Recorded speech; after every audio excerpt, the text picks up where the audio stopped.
Hey guys, Josh Conan, strength and conditioning coach here, competitive edge skating and strength training. In this week's video, we're going to talk about the difference between mobility and flexibility, as some people still kind of get this confused, and if you're only training flexibility versus mobility, you're not increasing the risk of a resilient athlete, so that's going to increase the risk of injury. So what flexibility is it's just passive stretching and lengthening of muscle.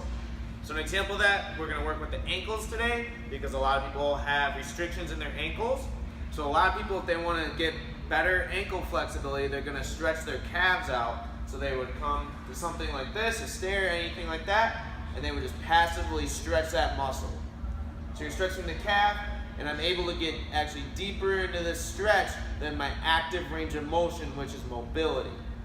So the difference is mobility is your, like I said, the active range of motion that you have. So an example of a drill for ankle mobility would be a wall or a pole or anything like that. You start with your toe pretty close and you would flex or dorsiflex that ankle and you keep moving that foot back and you're moving until you get to the point where you get too far back and your heel starts to come up, and that's the end of your active range of motion.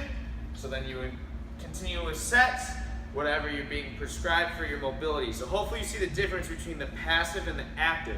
And why that active is so important is the greater your active range of motion is, the less likelihood that you're going to dislocate, sprain, or twist, or any other injury that happens to joints, because you're used to being in that range of motion, and with the movement back and forth, your tissues are prepared to handle that.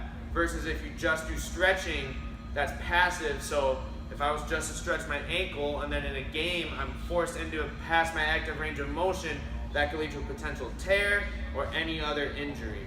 So hopefully you guys are incorporating mobility training in, and while stretching and flexibility is important, it's definitely not as important as mobility to be as functional and optimal as we can possibly be. Make sure you guys go to our website at ceskating.com. Sign up for our Sunday email. This is where you'll get words of wisdom for your week, as well as our training and class schedule for the entire week. Also, make sure to like us on Facebook and follow us on Instagram. As always, thank you guys so much for watching, and have a great rest of your day.